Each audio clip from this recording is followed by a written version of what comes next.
Pour agrémenter le déplacement, il y a un petit film qui va passer, qui a été réalisé dans le cadre d'un projet européen et qui pose la problématique de la gestion intégrée des risques naturels sur les territoires de montagne. Je me dis, bon, l'avalanche et le tombe, c'est des choses qui arrivent, on habite à la montagne, j'ai fait le choix de travailler à Névache et d'habiter à Briançon. Sur les routes de l'Oisans, le bus Inforisque a embarqué une cinquantaine de commissaires enquêteurs à la découverte de sites soumis à des risques naturels. Aujourd'hui, ils vont refermer leur dossier, quitter leur permanence, enfiler les chaussures de marche pour une visite de terrain. À chaque étape, un guide les accompagne. Il connaît bien les lieux, leurs caractéristiques, leur histoire. Bon, alors pourquoi le bourg d'Oisans est construit sur le cône de déjection, menacé par le Saint-Antoine? Parce qu'avant, il y avait un lac. Il y avait un lac. Pourquoi il y avait un lac? Parce qu'il y avait le glacier qui reculait et il laisse devant lui un lac. Voilà, donc on ne construit pas.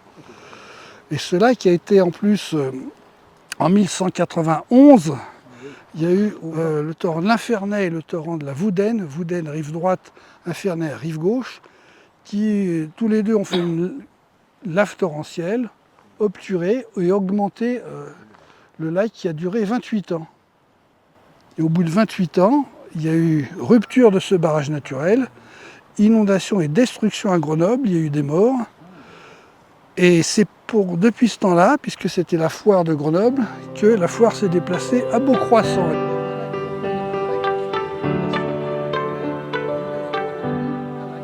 Nous travaillons pour assurer la formation des commissaires enquêteurs, puisque c'est une obligation au regard du Code de l'environnement.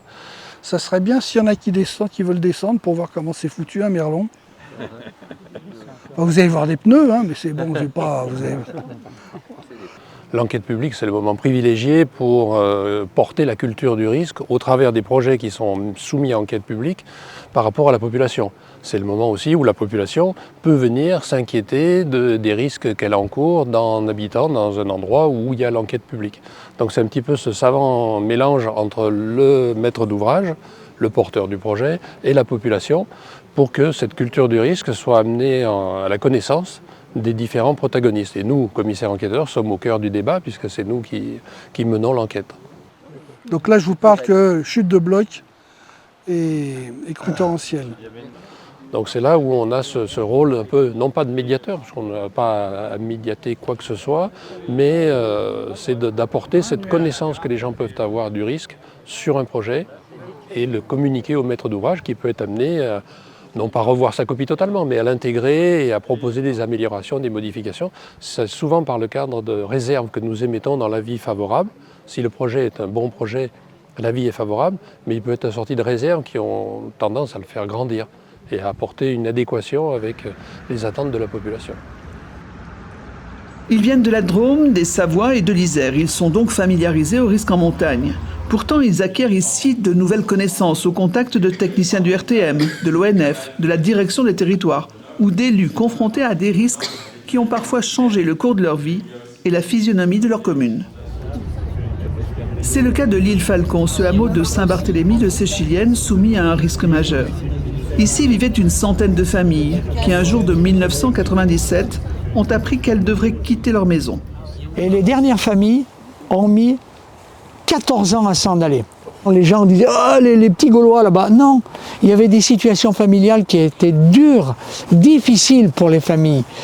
Voilà. Alors ça n'empêche pas que les familles, elles reviennent parfois, quelques-unes. Il y en a qui ont tourné la page complètement. Et puis d'autres, elles reviennent de temps en temps. Je ne vous raconte pas l'enquête publique sur l'expropriation, d'une douleur incroyable.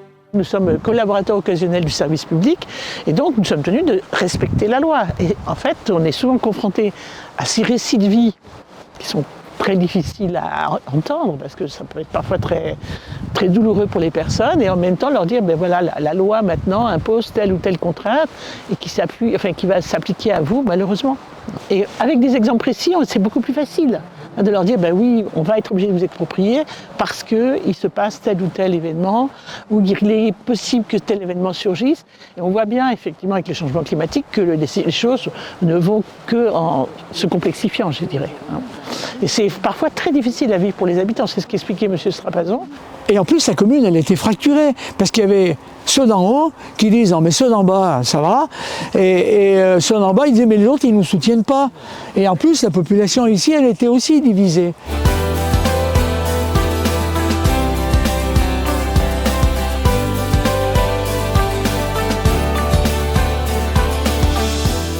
L'important, c'est qu'ils puissent avoir une connaissance complète du phénomène pour pouvoir ensuite l'interpréter à leur manière et le retransmettre auprès des populations qui, elles, vont avoir besoin de connaissances vulgarisées, de bien comprendre quels sont les enjeux aujourd'hui et pourquoi est-ce que l'État a pris ces dispositions-là et met en place des mesures de protection vis-à-vis de ces populations.